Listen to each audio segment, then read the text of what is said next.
அண்ணாமலைக்கு வாய்ப்பு இருக்கா இந்த தொகுதி ஒதுக்கீடுல? அண்ணாமலை நிக்க மாட்டேன்னு கிளியரா சொல்லிட்டாருல்ல. அவர் எப்ப வேணுமாலும் he can make a comeback. இது பிஜேபிக்கு இழப்பா? பெரிய இழப்பு சார். அந்த 27 சீட்டுலயும் ஒரு 10 சீட்டு தான் வந்து வின்னபிள் சீட்டு. பாஜக தலைவர்கள் மகிழ்ச்சியா இருக்காங்க தவிர பாஜக தொண்டர்கள் யாரும் மகிழ்ச்சியா இல்ல. கிட்டத்தட்ட ஒரு கூட்டணி ஆட்சியை நோக்கி தான் தமிழகம் செல்கின்றது. எடப்பாடி எடுத்து காமிச்சிட்டார்ல. பிஜேபி வந்து டோட்டலா ஸ்டாண்டர்ட் ஆயிட்டாங்க. வின் பண்ண முடியுமா? திமுகவை வெற்றி கொள்ள முடியுமா? ஓகே, அவர் இன்னும் கொஞ்சம் கூட க்ளோஸா சொல்லுவேன். அவங்க கிட்டத்தட்ட 50-50 சான்ஸ் இருக்கு ரெண்டு கட்சிகளுக்குமே இந்த டைம்ல இருந்து. டிவிகேல வந்து டிஎம்கேக்கு ஒரு பெரிய டேமேஜ் இருக்கு. விஜய் கண்டிப்பா அவரோட பெரம்பூர்ல வந்தாருன்னா அவர் கண்டிப்பா வெற்றி பெறுவதற்கு வாய்ப்பு பிரகாசமா இருக்கு. அவர் கேம்பெயின் நல்லா பண்ணாருன்னா, வெளியில வந்து வேலை பார்த்தாருன்னா உயர்வதற்கு வாய்ப்பு பிரகாசமா இருக்கு. அவர் 15% மேல தாண்டிட்டாருன்னா அது திமுக தான் பாதிக்கும். அது ஒரு தொங்கு சட்டப்பேரவையை உருவாக்கக்கூடிய வாய்ப்பை ஏற்படுத்துமா? அதிமுக 125 சீட் வாங்கி ஜெயிக்கும் சொல்றது ஏபிபி மேட்ரிக்ஸ். நியூஸ் 18 வந்து திமுக 125 சீட் வாங்கி ஜெயிப்பாங்கன்னு சொல்றாங்க. பாட்டாளி மக்கள் கட்சிக்கு வந்து seems to be very good deal. அவங்களுக்கு கட்சியில 18 சீட்ல ஒரு 10 சீட்டாவது வின்னபிள் அவங்களை பொறுத்த வரைக்கும். தொங்கு சட்டப்பேரவை தான் உங்களுடைய கணிப்பா? ரைட், யாரு ஜெயிச்சாலும் உங்களுக்கு வந்து 125 to 130, யாரு தோத்தாலும் 100 to 105, ரெண்டு பேருக்கும் அப்சல்யூட் மெஜாரிட்டி இருக்காது. கிட்டத்தட்ட ஒரு கூட்டணி ஆட்சியை நோக்கி தான் தமிழகம் செல்கின்றது.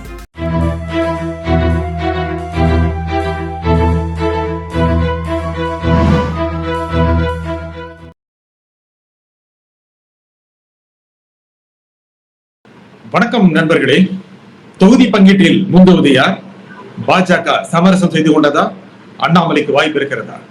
இதை பற்றி பேசுவதற்காக அரசியல் விமர்சகர் திரு சுபாஷ் நம்முடன் இணைகிறார். வணக்கம். வணக்கம். அண்ணாமலைக்கு வாய்ப்பு இருக்கா இந்த தொகுதி ஒதுக்கீடுல? அண்ணாமலை நிக்க மாட்டேன்னு கிளியரா சொல்லிட்டாருல்ல. அண்ணாமலை வந்து உங்களுக்கு இந்த எலெக்ஷன் ஆரம்பிச்சதுல இருந்தே அவர் கேம்பெயின் தான் பண்றாரு தவிர அவர் வந்து பார்ட்டி ஒர்க்கோ அட்மினிஸ்ட்ரேட்டிவ் ஒர்க்கோ இல்லாட்டி நெகோசியேஷன்ஸோ அவர் பண்ணவே இல்லை எங்கேயுமே. அதனால வந்து அவர் முதலே சொல்லிட்டார்ல 2 வருஷம் முன்னாடியே, நீங்க அதிமுக கூட கூட்டணி போட்டீங்கன்னா நான் வந்து பிஜேபி பிரசிடண்டா இருக்க மாட்டேன், அதே மாதிரி நான் வந்து எந்த விதமான நெகோசியேஷன்ஸும் நான் பண்ண மாட்டேன்னு சொல்லி. ஓகே, அவர் வந்து அவர் ஸ்டாண்ட்ல வந்து பிரின்சிபிள்டா இருக்காரு. ரைட், அவர் எந்த விதமான சமரசமும் செய்து கொள்ளவில்லை. ஸோ அதனால அவர் இந்த எலெக்ஷன் நிக்காட்டாலும் நின்னாலும் அவருடைய இமேஜுக்கு வந்து எந்த பாதிப்பும் இல்லை. ரைட், அவர் எப்ப வேணுமாலும் he can make a comeback. சரியா, தேர்தல் முடிஞ்ச பிறகு. ரைட், அவர் தன்னோட மூவ் ஃபுல்லா அப்படிதான் அவர் வந்து பண்ணிக்கிறாங்க. அவர் இன்னைக்கு சமரசம் செய்து கொண்டாருன்னா அவரால் கம்பேக் பண்ண முடியாது. ஏன்னா அவருக்குன்னு ஒரு பெரிய மாஸ் இமேஜ் தமிழ்நாட்டுல இன்னைக்கு இருக்கு, அதை யாராலையும் மறுக்க முடியாது. அவர் அந்த இமேஜ் கான்சியஸா இருக்காரு.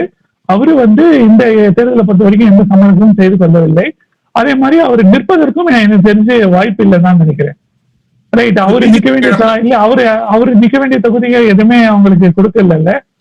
ஓகே, கவுண்டம்பாளையம் கொடுக்கல, டி நகர் கொடுக்கல. நான் கூட சொல்லியிருந்தேன் நம்ம ஒரு வாட்டி பேசும்போது, அவர் டி நகர்ல நிக்கலாம், வேளாச்சேரியில் நிக்கலாம்னு சொல்லி. அந்த மாதிரி ஒரு நல்ல பிரைம் கான்ஸ்டிட்யூன்சிஸ் அவர் கொடுக்கல. சிங்காநல்லூர் கொடுக்கல, கவுண்டம்பாளையம் கொடுக்கல. அநேகமா கொடுத்த கோயம்புத்தூர் நாட்டிலையும் வானதி சீனிவாசன் தான் நிக்க போறாங்கன்னு கிரேப் வைன் இருக்கு. சரி, அப்படி இருக்கும்போது அவர் வந்து நிற்க விருப்பப்படலை. அவர் கிளியரா சொல்லிட்டாரு ஒரு 2 நாள் முன்னாடி கூட, நான் வந்து எந்த தொகுதியிலும் நிற்க விருப்பப்படவில்லை சொல்லி. இது பிஜேபிக்கு இழப்பா?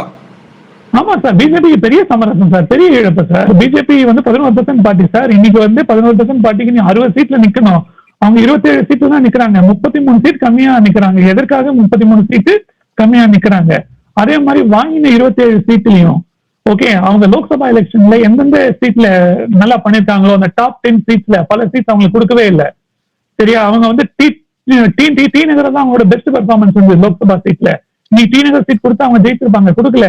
அதே மாதிரி விருகம்பாக்கம் சவுத் மெட்ராஸ்ல, வேளாச்சேரி, அதே மாதிரி இந்த மாதிரி சீட்ஸ் எதுவுமே அவங்களுக்கு வந்து கொடுக்கவே இல்லை. ரைட், அப்படி இருக்கும்போது அவங்களுக்கு வந்து என்ன சொல்லுவாங்க, ஒரு செகண்ட் கிரேட் சீட்ஸ் தான் கொடுத்துருக்காங்க. ஓகே, இந்த 27 சீட்ல வந்து எங்களுடைய அனாலிசிஸ்ல ஆர் லாஜிக்கலா நீங்க பார்க்கும் போதும் ஒரு 5 சீட் தான் அவங்களுக்கு வந்து ஷுவர் ஷாட்டா வின் பண்ண முடியும். ஒரு 5 சீட் 50-50 சான்ஸ் இருக்கு. மிச்சம் 17 சீட் ரொம்ப ரொம்ப ரொம்ப டஃப். ஓகே, நீங்க சீட்டு கம்மியா வாங்கினீங்கன்னா நீங்க அதிக வின்னபிள் சீட்ஸ் வாங்கிருக்கணும், அது கூட நீங்க பண்ணல. ரைட், அப்படி இருக்கும்போது பிஜேபி வந்து மிகப்பெரிய பயங்கரமா ஏடிஎம்கேக்கு விட்டு கொடுத்துருக்காங்க. எதற்காக விட்டு கொடுத்துருக்காங்க என்பது எனக்கு தெரியாது. அதை வந்து நைனா நாகேந்திரன் தான், அமித்ஷாவை தான் வந்து தெளிவுபடுத்தணும். எதற்காக 60 சீட் நிக்க வேண்டியதுல 27 சீட் நிக்கிறீங்க? அந்த 27 சீட்லயும் ஒரு 10 சீட்டு தான் வந்து வின்னபிள் சீட்டு. ரைட், 17 சீட் வந்து உங்களுக்கு வந்து வின் பண்றதுக்கு பெரிய அளவு வாய்ப்பும் இல்லை. ரைட். அப்படி இருக்கிற பட்சத்துல நீங்க ஏன் இவ்வளவு தூரம் சமரசம் செய்து கொண்டீர்கள்? ஏன் இவ்வளவு தூரம் விட்டு கொடுத்தீங்க? சமரசம் வார்த்தையை விட ஏன் இவ்வளவு தூரம் நீங்க அதிமுக விட்டு கொடுத்தீங்க? அதை வந்து நீங்க வந்து கிளாரிஃபை பண்ணணும். மகிழ்ச்சியா இருக்காங்களா பாஜக தலைவர்கள் மகிழ்ச்சியா இருக்காங்க தவிர பாஜக தொண்டர்கள் யாரும் மகிழ்ச்சியாக இல்லை. நீங்க சோசியல் மீடியாவை எடுத்து பாருங்க, எல்லாரும் complete meltdown. Okay, last 2 days okay. பாஜக தொண்டர்கள் எனக்கு தெரிஞ்சு யாரும் வந்து சந்தோஷமாக இல்லை. ஓகே, பாஜக தலைவர்கள் யாருக்கு சீட் கிடைக்க போதோ, யார் அந்த விண்ணப்பல் 10 சீட்ல இருக்காங்களோ அவங்க பெரும்பாலும் சந்தோஷமா இருப்பாங்க. அதிமுக தொகுதி பங்கீட்டுல தன்னுடைய ஆளுகையை கெத்து காமிச்சிருச்சுல்ல, எடப்பாடி கெத்து காமிச்சிட்டாருல. காமிச்சாங்க சார், ஆப்வியஸா சார். பிஜேபி வந்து டோட்டலா ஸ்டாண்டர்ட் ஆயிட்டாங்க, அதுதான் உண்மை. ரைட். எதற்காக அவங்க இவ்வளவு தூரம் விட்டு கொடுத்தாங்க, எவ்வளவுக்காக இவ்வளவு தூரம் ஸ்டாண்டர்ட் ஆனாங்கன்னு அவங்க தான் அதை தெளிவுபடுத்தணும். ரைட். இந்த சீட் ஷேரை பொறுத்த வரைக்கும் ஐ திங்க் எடப்பாடியோட கை தான் ஓங்கி இருக்கு. ரைட். அவரை வந்து எல்லாரும் வந்து நீங்க பிஜேபியோட அடிமை அப்படி எல்லாம் சொன்னாங்க, அதெல்லாம் ஒண்ணுமே இல்லை. ரைட். அவரு வந்து 60 சீட் கொடுக்க வேண்டிய இடத்துல 27 தான் கொடுத்திருக்காரு. அந்த 27லயும் பிரைம் கான்ஸ்டிடியூன்சிஸ் பிஜேபி எங்க ஸ்ட்ராங்கோ அந்த கான்ஸ்டிடியூன்சிஸ் எல்லாம் எதுவுமே கொடுக்கல அவங்க. ரைட். அது வந்து அவருக்கு தான் வந்து விக்டரி. ரைட். பட் எனிவே இந்த சீட்டு கொடுக்கறது பெருசு இல்ல, கடைசியில் அல்டிமேட்டா ஜெயிக்கணும், அதுதான் முக்கியம். ரைட். அதுதான் முக்கியம். ஓகே, நீங்க இந்த சீட் ஷேர்ல வேணுமால நாங்க உங்களுக்கு கம்மியா கொடுத்துட்டோம்னு அவங்க வெற்றின்னு சொல்லிருக்கலாம். பட் இறுதியில வந்து அவரால் வந்து வெற்றி பெற முடியுமா, அதுதான் வந்து கேள்வி. முடியுமா சொல்லுங்க, முடியுமா? இந்த தொகுதி பங்கிட்ட நீங்க சொன்ன மாதிரி எடப்பாடி தன்னுடைய மேலாண்மை காமிச்சிட்டாரு, தான் தான் அதுல மாஸ்டர் அப்படின்னு காமிச்சிட்டாரு. பாஜக 27, தமிழ் மாநில காங்கிரஸுக்கு 5, அதுவும் பாஜக சின்னம் தான். இந்த மாதிரி எல்லாத்துக்கும் கொடுத்து பாமகவுக்கு 18 எல்லாம் கொடுத்து சரி பண்ணிட்டாரு. இது வின் பண்ண முடியுமா? திமுகவை வெற்றி கொள்ள முடியுமா? திமுக வெற்றி கொள்றதுக்கு ஒரு 45% சான்ஸ் இருக்கு சார். இந்த தேர்தல் யாரு ஜெயிக்க போறாங்கன்னு கேட்டீங்கன்னா என்கிட்ட 55% ஐ திங்க் இந்த தேர்தல் வந்து திமுக ஜெயிக்கிறதுக்கு வாய்ப்பு இருக்கு. ஒரு 45% அதிமுக ஜெயிப்பதற்கு வாய்ப்பு இருக்கு. Close contest. ஓகே, யார் இன்னும் கொஞ்சம் கூட க்ளோஸா சொல்லுவேன். ஓகே, கிட்டத்தட்ட 50-50 சான்ஸ் இருக்கு ரெண்டு கட்சிகளுக்குமே இந்த டைம்ல இருந்து. எப்படி சொல்றீங்க 50-50 சான்ஸ்? திமுக அணி இன்னும் கூட பெரிய அணி, அதிமுக அணி ஒன்றும் குறைவில்லை அப்படின்னு எடப்பாடி. இல்ல, அதான் திமுக அணியில நிறைய கட்சிங்க இருக்கலாம், அதிக ஓட்டு வாங்குற கட்சிங்க. சரி, அதிகமா கட்சிகள் இருக்கலாம், எண்ணிக்கை இடத்துல. ஆனா வந்து அந்த கட்சிகளை வந்து காங்கிரஸ் மட்டும்தான் அவங்களுக்கு வந்து 4 to 5% ஸ்ட்ரென்த் இருக்கு. மிச்ச எல்லா கட்சிகளுமே வந்து 1% கம்மியா தான் அவங்களோட ஸ்ட்ரென்த் இருக்கு. ரைட். அப்படி இருக்கும்போது உங்களுக்கு வந்து அங்க திமுக தான் வந்து புல் த வெயிட் ஃபுல்லா. ஓகே, அதே மாதிரி அதிமுக அப்படி இல்லை. உங்களுக்கு அதிமுக கூட்டணிக்கு வந்து 10 ஓட்டு விட போகுதுன்னா அதுல 6 ஓட்டு தான் அதிமுகவோட ஓட்டு, 4 ஓட்டு வந்து கூட்டணி கட்சிகள் தான் கொண்டு வராங்க. பாமக, அமமுக பிளஸ் பிஜேபி, இவங்க தான் 4 ஓட்டு கொண்டு வராங்க. ரைட். அதனால ஆனா அந்த திமுக பக்கம் பாத்தீங்கன்னா 8 ஓட்டு வந்து திமுக தான் கொண்டு வருது, 2 ஓட்டு தான் வந்து கூட்டணி கட்சிகள் கொண்டு வர போறாங்க. ரைட். அதனால வந்து இது கிட்டத்தட்ட உங்களுக்கு வந்து திமுக versus அதிமுக கூட்டணிக்கு ஒரு ஃபைட். ரைட். அந்த ஃபைட் தான் இருக்கு. ரைட். இப்போ டிவிகே என்டிகே எல்லாம் இருக்கிறதுனால களம் வந்து ரொம்ப க்ளோஸா தான் இருக்கு. போன வாட்டி இந்த மாதிரி 5% லீடெல்லாம் திமுகவுக்கு தற்சமயம் கிடைக்கிற மாதிரி தெரியல. இந்த கருத்து கணிப்பெல்லாம் வந்திருக்குல்ல உங்களுக்கு, ஏபிபி மேட்ரிக்ஸ் வந்திருக்கு, அதுக்கப்புறம் வந்து நியூஸ் 18 கருத்து கணிப்பு வந்திருக்கு. அதெல்லாம் நீங்க பாத்தீங்கன்னு வச்சுக்கோங்களேன், 2 பேருமே வந்து 37-39% ஓட் ஷேர் வாங்குற மாதிரி தான் இருக்கு திமுகவும். ரைட். அதே மாதிரி டிவிகே வந்து 15% ஓட்டு வாங்குறாங்க, நாம் தமிழர் வந்து ஒரு 6-7% ஓட்டு வாங்குறாங்க. ரைட். அப்படி இருக்கிறப்போ உங்க எலெக்ஷன் வந்து இட் இஸ் க்ளோஸ் தான். ஓகே, ஏன்னா ரீஜன் ஸ்பெசிபிக்கா, ஓகே, எந்த ஒரு ரீஜன்ல ஒவ்வொரு ரீஜன் ஒவ்வொரு யூனிக்கா தமிழ்நாட்டுல பிஹேவ் பண்றது. இன்னைக்கு மெட்ராஸ் ஒரு மாதிரி பிஹேவ் பண்றது, தென் தமிழ்நாடு ஒரு மாதிரி பிஹேவ் பண்றது, கொங்கு ரீஜன் வேற மாதிரி பிஹேவியர் இருக்கு, டெல்டா வேற மாதிரி பிஹேவியர் இருக்கு, வட தமிழ்நாடு வேற மாதிரி பிஹேவியர் இருக்கு. ஸோ அதனால ஒவ்வொரு ரீஜன்லயும் அந்த ஃபைட் பண்ணி தான் ஆகணும். ஆனா நீங்க எப்படி க்ளோஸ் ஃபைட்டுங்கிறீங்க? திமுக அதிமுக க்ளோஸ் ஃபைட்டுங்கிறீங்க, பல முறை சொல்லியிருக்கீங்க, இப்போ கூட சொல்றீங்க. திமுக தன்னுடைய செயல் திட்டங்கள் மூலமாக முன்னே செல்கிறது, ஆளுங்கட்சியா இருக்கு, பல நலத்திட்டங்கள் கொடுத்திருக்கு, ஆன்டி இன்கம்பன்சி ஃபேக்டர் இருந்தாலும் கூட இது ஒரு பெர்செப்ஷன்ல பார்க்கும்போது திமுக ஒரு முன்னணியில் இருக்கிற மாதிரி இருக்கு. நீங்க ரொம்ப க்ளோஸ் ஃபைட்டிங் சொல்றீங்க. இல்ல, பெர்செப்ஷன்ல திமுக வேணா முன்னணியில இருக்கலாம். ஏன்னா வந்து அவங்களுடைய ஈகோ சிஸ்டம் தான் அவங்களுக்கு வந்து தமிழ்நாட்டுல வந்து டாமினேட் பண்றது. அதனால அந்த பெர்செப்ஷன் வந்து அவங்களால செட் பண்ண முடியுது, நரேட்டிவ் செட் பண்ண முடியுது. ஓகே, ஆனாலும் பாத்தீங்கன்னா டிவிகேல வந்து டிஎம்கேக்கு ஒரு பெரிய டேமேஜ் இருக்கு. டிவிகே வந்து அந்த 15% 16% ஓட்டு வாங்க போறாங்கன்னு எல்லா கருத்து கணிப்பும் சொல்றது இல்ல. அதுல கிட்டத்தட்ட வந்து அந்த 16ல வந்து அந்த 15-14ல ஒரு 10% வந்து திமுக பக்கத்துல இருந்து அவங்க எடுத்துக்கிட்டு போறாங்க. ஆறு ஒரு 8-9% திமுக பதக்கத்துலாம் எடுத்துன்னு போறாங்க. அது வந்து திமுகவுக்கு வந்து ஒரு பெரிய பின்னடைவு தான். ரைட். ஸோ அதனால வந்து இந்த எலெக்ஷன் வந்து it is becoming very very close. என்ன பாதிப்பை ஏற்படுத்துது? தாவேக்கா நீங்க சொல்றீங்க 15% வாங்குச்சுன்னா அதுல 10 திமுக வந்து எடுப்பாங்க அப்படின்னு. ஆமா, திமுக போன வாட்டி 45.5% வாங்கினாங்க 2021. ரைட். இந்த வாட்டி வந்து 38-39 அப்படிதான் வாங்க போறாங்க. ரைட். அந்த அந்த அந்த 45ல இருந்து 38 குறைஞ்சிருக்குல்ல, 37 குறைஞ்சிருக்குல்ல. அந்த அந்த அந்த 7-8% யார் எடுத்துன்னு போறாங்க? டிவிக்கே தான் எடுத்துன்னு போறாங்க. ஆனா அண்ணா திமுக ஒரு 5-6% எடுப்பாங்கன்னு சொல்றீங்க. கரெக்ட். அண்ணா திமுகவும் அவங்களுடைய புக் வேல்யூ பாத்தீங்கன்னா இந்த கூட்டணியோட 42%. ரைட். ஆனா அவங்க இப்ப கருத்து கணிப்பு எல்லாத்துலயும் அவங்க 37-38% வாங்குற மாதிரி தானே காமிக்கிறாங்க. அவங்க 42% காமிக்கிற மாதிரி எந்த கருத்து கணிப்பு சொல்லல. சோ அங்க இருந்தும் அவருக்கு ஒரு 4-5% டேமேஜ் வந்து டிவிக்கையும் பண்றாங்க, என்டிக்கையும் பண்றாங்க. ஆனா தாவேக்கா ஒரு பெரிய பாதிப்பை ஏற்படுத்துமா? அது இடங்கள் வெல்லக்கூடிய வாய்ப்பு இருக்கிறதா? விஜய் கண்டிப்பா அவரோட பெரம்பூர்ல வந்தாருன்னா அவர் கண்டிப்பா வெற்றி பெறுவதற்கு வாய்ப்பு பிரகாசமா இருக்கு. மிச்சவங்க எல்லாம் வந்து கணிசமா ஓட்டு வாங்குவாங்க நிறைய இடத்துல. ரைட். ஆனா வெற்றி பெறுவது வந்து கொஞ்சம் கஷ்டமாய் தான் தெரியுது. பிளஸ் அவர் வந்து அவர் கிட்டத்தட்ட வந்து பாத்தீங்கன்னா அவர் நியூ என்ட்ரன்ட். ஓகே. இந்த செஃபாலஜிக்கல் மாடல்ஸ் எல்லாமே அந்த நியூ என்ட்ரன்ட்டோட ஃபுல் இம்பாக்ட வந்து கணிக்கிறது வந்து ரொம்ப கஷ்டம். இப்ப பாத்தீங்கன்னா வச்சுக்கோங்களேன், டெல்லியில ஆம் ஆத்மி பார்ட்டி கேஜ்ரிவால் வந்தாரு. அவர் வந்தோடனே வந்து கிட்டத்தட்ட 28-30% ஓட்டு வாங்கினாரு ஃபர்ஸ்ட் எலெக்ஷன்ல. ஆனா இந்த செஃபாலஜிக்கல் மாடல் எல்லாத்திலுமே அவரால் 15-20 தான் வாங்குவாங்கன்னு சொன்னாரு. ஆனா அவர் அதையும் தாண்டி 25-28% வரைக்கும் ஓட்டு வாங்கினாரு முதல் எலெக்ஷன்ல. அந்த மாதிரி தான் இது. கொஞ்சம் அவரை வந்து செஃபாலஜிக்கல் மாடல்ஸ் வந்து அவருடைய எக்ஸாக்ட் இம்பாக்ட கணிப்பது வந்து ரொம்ப ரொம்ப ரொம்ப கஷ்டம். இப்போதைக்கு ஒரு கன்சென்சஸ் இருக்கு, அவர் ஒரு 15% வரைக்கும் ஓட்டு போல் பண்ற மாதிரி. தேர்தல் நெருங்க விஜயோடைய செல்வாக்கு உயர வாய்ப்பு இருக்கா? அவர் கேம்பெயின் நல்லா பண்ணாருன்னா, வெளியில வந்து வேலை பார்த்தாருன்னா உயர்வதற்கு வாய்ப்பு பிரகாசமா இருக்கு. அது யாரு பாதிக்கும்? அவர் 15% மேல தாண்டிட்டாருன்னா அது திமுக தான் பாதிக்கும்.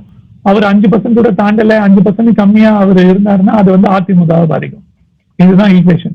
ஒருவேளை அவர் 15% தாண்டிட்டாரு அப்படின்னா திமுக பாதிக்கும். திமுக பாதிக்கும். திமுக பாதிக்கும் அப்படின்னா எந்த அளவுக்கு பாதிக்கும்? திமுக பெறுகிற இடங்களை பாதிக்குமா, இல்லை யார் அதிகமா கூட்டணி பெறுகின்ற இடங்களை பாதிக்குமா, இல்லை இது ஒரு தொங்கு சட்டம்? இல்ல உங்களுக்கு பாதிப்புன்னு வந்துச்சுன்னா அது பரவாயில்ல, எல்லாருமே தான் பாதிக்கும். கூட்டணியே தான் பாதிக்கும். ஃபுல் கூட்டணியே தான் பாதிக்கும். அது ஒரு தொங்கு சட்டப்பேரவையை உருவாக்கக்கூடிய வாய்ப்பை ஏற்படுத்துமா? இப்போ வந்து கருத்து கணிப்புகள் பாத்தீங்கன்னா நியூஸ் 18 சரி, ஏபிபி மேட்ரிக்ஸும் சரி, அது கிட்டத்தட்ட வந்து உங்களுக்கு வந்து ஜெயிக்கிறவங்க 125 சீட்டு ஜெயிக்க போறாங்க, தோக்குறவங்க 105 சீட்டுக்கு வாங்க போறாங்கன்னு தான் சொல்லியிருக்கு. அந்த அளவு க்ளோஸா இருக்கு. சரியா? களம் யாரு, அதாவது ஒண்ணு வந்து அதிமுக 125 சீட் வாங்கி ஜெயிக்கும் சொல்றது ஏபிபி மேட்ரிக்ஸ். நியூஸ் 18 வந்து திமுக 125 சீட் வாங்கி ஜெயிப்பாங்கன்னு சொல்றாங்க. ஸோ அப்படி இருக்கும்போது பாத்தீங்கன்னா அவ்வளவு க்ளோஸா இருக்கு எலெக்ஷன். 125-105 யாரு ஜெயிக்கிறாங்க 125, யாரு தோக்குறாங்களோ 105. அந்த அளவு வந்து எலெக்ஷன் க்ளோஸா இருக்கு. அது வந்து இன்னொரு 15 days டைம் இருக்கு. இன்னும் கிட்டத்தட்ட 1 மாசம் டைம் இருக்குல்ல. அந்த 1 மாசத்துல யாரு வந்து யார் அதிகமா வேலை பாக்குறாங்களோ, யார் அதிகமா எஃபர்ட் போடுறாங்களோ, ஓகே, அவங்க வந்து நிச்சயமா 125-130 வாங்குவாங்க. தோக்குறவங்க 100-105 தோப்பாங்க. ஆனா திமுக ரொம்ப வேகமா இருக்கு. கூட்டணிகள் என்னதான் நீங்க சொன்னாலும் திமுகவுடைய பலம் அளவுக்கு கூட்டணிகள் இல்லை. காங்கிரஸ் மட்டும் 4-4% ஓட்டு இருக்கு. மற்றவர்கள் இருந்தாலும் கூட எத்தனை பேர் சேர்த்து கொண்டு திமுக இந்த தேர்தலை சந்திக்கிறது. அப்பனா களத்தில் அத்தனை பேருடைய வாக்கு சேருகிற பட்சத்தில் திமுக ஒரு மிகப்பெரிய ஒரு இழுப்பு, மிகப்பெரிய புல் கிடைக்கத்தானே செய்யும். நான் சொல்ற மாதிரி திமுகவுக்கு வந்து கூட்டணி கட்சிகள் வந்து ஒரு மேக்சிமம் 8% தான் கான்ட்ரிபியூட் பண்ண போறாங்க. அவங்களும் 40% ஓட்டு வாங்க போறாங்க கிட்டத்தட்ட. சரி, அதுல வந்து 8% தான் திமுக கூட்டணிகள் வந்து அவங்க கான்ட்ரிபியூட் பண்ண போறாங்க. 32% அவங்க தான் கொண்டு வர போறாங்க, திமுக தான். சரி, ஆனா அதிமுக கூட்டணியில அப்படி இல்லை. அதிமுக வந்து 24-25% தான் வாங்க போறாங்க. 15-16% வந்து கூட்டணி கட்சிகள் கொண்டு வர போறாங்க. அந்த 2 வித்தியாசத்தையும் நீங்க பார்க்க வேண்டியது. ஓகே, அதாவது DMK party is today stronger than ADMK. Okay, but alliance வரும்போது 2 அலைன்ஸுமே கிட்டத்தட்ட வந்து சம செல்வாக்கோட தான் இன்னைக்கு இருக்காங்க. திமுக அலையன்ஸ் கூட்டணி கட்சிகள் இந்த தேர்தல் உடன்பாடு, தொகுதி உடன்பாடு, இதில் எல்லாத்திலையும் மகிழ்ச்சியாக இருந்து தேர்தல் பணி ஆற்றுவார்களா? எல்லாருக்குமே வந்து எம்எல்ஏ ஜெயிக்கணும்னா பணி ஆற்றி தான் ஆகணும். பட் எல்லாருக்குமே ஒரு மனக்கசப்பு இருக்கு. 2 பக்கத்துலயும் உங்களுக்கு மனக்கசப்பு இருக்கு. இப்ப பாத்தீங்கன்னா வந்து விசிகே தலைவர் திருமாவளவன் அவர் சொல்லிட்டாரு, அவருக்கு வந்து ஓகே கொள்கைக்காக தான் நாங்க சமரசம் செய்து கொள்கிறோம் நம்பர் ஆஃப் சீட்ஸ். கமல்ஹாசன் உங்களுக்கு லிட்டரலா அவர் வந்து லிட்டரலி இன் டியர்ஸ் அன்னைக்கு. ரைட், அவருக்கு நிக்க முடியாத ஒரு சூழ்நிலை, நான் நிக்க விருப்பப்படலை சொல்லி. ரைட். அதே மாதிரி உங்களுக்கு கம்யூனிஸ்ட் கட்சிகளும் 2 பேருமே வந்து உங்களுக்கு வந்து கொஞ்சம் வருத்தத்தோட தான் இருக்காங்க. ரைட். காங்கிரஸ்ல தலைவர்கள் வேணுமாலும் சந்தோஷமா இருக்கலாம், ஆனா காங்கிரஸ் தொண்டர்கள் மத்தியில கொஞ்சம் வருத்தம் இருக்கு. ரைட். தேமுதிக மட்டும்தான் கட்சி வந்து ரொம்ப சந்தோஷமா இருக்காங்க, அவங்களுக்கு 10 சீட்டு கிடைச்சது சொல்லி. ரைட். அவங்களுக்கு 10 சீட்டு வந்து கொஞ்சம் அதிகமா தான் கொடுத்துட்டாரு ஸ்டாலின் வந்து, என்னுடைய கணிப்பு. ரைட். அவங்களுக்கு வந்து ஒரு 6-7 சீட்டு மேல மேக்ஸிமம் 8 சீட் கொடுத்துக்கலாம், ஆனா வந்து 10 சீட் வந்து கொஞ்சம் அதிகம் தான். இது வந்து இந்த பக்கம். இந்த பக்கம் பாத்தீங்கன்னா இந்த பக்கம் திமுக சைட்ல பாத்தீங்கன்னா உங்களுக்கு தலைவர்கள் மத்தியில வந்து உங்களுக்கு ஓரளவு வருத்தம் இருக்கு. எல்லாருமே ஓப்பனாவே அந்த வருத்தத்தை தெரிவிச்சுட்டாங்க. கொள்கைக்காக தான் பிஜேபி வரக்கூடாது என்ற ஒரே ஒரு கொள்கைக்காக தான் நாங்க வந்து சமரசம் செய்து கொள்கிறோம் சொல்லி அந்த மனக்கசப்பு எல்லாருக்குமே இருக்கு அந்த தொகுதி உடன்பாடுல. அதிமுக பக்கம் போங்க, பாட்டாளி மக்கள் கட்சிக்கு வந்து seems to be very good deal. அவங்களுக்கு கட்சி 18 சீட்ல ஒரு 10 சீட்டாவது இட்ஸ் வின்னபிள் அவங்களை பொறுத்த வரைக்கும். ரைட். அவங்க தான் இனிமேல வந்து முயற்சி எடுத்து ஜெயிக்கணும் அதுல. ரைட். அவங்களுக்கு நல்ல சீட், அவங்க எங்க ஸ்ட்ராங்கா இருக்காங்களோ அந்த ஏரியால அவங்களுக்கு சீட்ஸ் நிறைய கொடுத்துருக்காங்க. அவங்களுக்கு ப்ராபப்ளி வீக்கா இருக்கக்கூடிய சீட் பார்த்தா 2 சீட் தான், பெரம்பூரும் அம்பத்தூர் மட்டும்தான். சரியா? மிச்ச 16 சீட்டுமே அவங்களுக்கு வந்து அவங்க எந்த ஏரியால ஸ்ட்ராங்கா இருக்காங்களோ வட தமிழ்நாடு, ஓகே, அந்த 1 இயர் பெல்ட்ல அவங்க அந்த சீட் கிடைச்சிருக்கு. அது வரைக்கும் அவங்க சந்தோஷம் தான் படணும். இனிமேல வெற்றி பெறுவது வந்து அவங்களால வேற காஸ்ட் ஓட்ஸ் எவ்வளவு கொண்டு வர முடியுமோ அதை பொறுத்துதான் அவங்களுடைய வெற்றி அமையும். பிஜேபி பாத்தீங்கன்னா ஓகே, தொண்டர்கள் யாரும் சந்தோஷமா இல்லை, அதான் உண்மை. எப்படி காங்கிரஸ் கட்சி தொண்டர்கள் யாரும் அங்க சந்தோஷமா இல்லையோ அதே மாதிரி பிஜேபி தொண்டர்கள் இங்க சந்தோஷமா இல்லை. இந்த சோசியல் மீடியாவை எடுத்து பாருங்க, கம்ப்ளீட் மெல்ட் டவுன் தான். ஏன்னா பிஜேபி எங்கெங்க ஸ்ட்ராங்கா இருக்கோ அந்த சீட்ஸ் எல்லாம் அவங்க வாங்கவே இல்லை, பார்கெயின் பண்ணி. டி நகர் வாங்கல, வேளாச்சேரி வாங்கல, கவுண்டம்பாளையம் வாங்கல, சிங்காங்கல்லூர் வாங்கல, ஓகே. அதே மாதிரி மதுரையிலயும் வந்து உங்களுக்கு வந்து மதுரை சவுத் மட்டும் தான் வாங்கியிருக்காங்க. இன்னொரு தொகுதியும் அவங்க மதுரையில one of the best Lok Sabha performance அவங்க கொடுத்தாங்க, அதுக்கு அவங்க கொடுக்கல. கோயம்புத்தூர்ல வந்து அவங்க வந்து 6 சீட்டு லோக்சபால வந்து நிச்சயமா அட்லீஸ்ட் 2-3 அவங்களுக்கு கொடுத்துக்கணும், கொடுக்கல. சவுத் மெட்ராஸ் ஃபுல்லாவே ஓகே, மெட்ராஸ் ஃபுல்லாவே வந்து லோக்சபால வந்து BJP did better than ADMK in all most of the seat. அப்படி இருக்கும்போது மெட்ராஸ் ஃபுல்லாவே ஒரே ஒரு சீட் மட்டும் தான் கொடுத்துருக்காங்க, ஓகே, மயிலாப்பூர் மட்டும்தான். அங்கேயும் வந்து உங்களுக்கு வந்து பிஜேபி சப்போர்ட்டர்ஸ் மத்தியில ஒரு பெரிய மனக்கசப்பு தான் இருக்கு. சரியா? நீங்க உங்களோட ஸ்ட்ராங் ஹோல்ஸ்ல உங்களால சீட் வாங்க முடியல, அப்புறம் வந்து நீங்க வந்து என்ன நெகோசியேட் பண்ணீங்க கூட்டணியில, அதுதான் ஒவ்வொரு தொண்டரும் இன்னைக்கு கேட்கறாங்க. அப்படி இருக்கும்போது அங்கேயும் அவங்க சந்தோஷமா இல்லை. 2 பக்கத்துலயும் ஓகே பாத்தீங்கன்னா வச்சுக்கோங்க, உங்களுக்கு வந்து சீட் அரேஞ்ச்மெண்ட் சுமூகமாக முடிந்து இருந்தாலும் ஓகே, ஆனால் கட்சிகள் மத்தியில கொஞ்சம் சந்தோஷம் இல்லை. ரைட். இதனால்தான் சொல்றேன், போன வாட்டி வாங்கின 45% 52% யாரும் வாங்க போது இல்லை. ரைட். இந்த வாட்டி தமிழ்நாட்டுல யார் ஜெயிச்சாலும் 37-38% தான் ஜெயிக்க போறாங்க.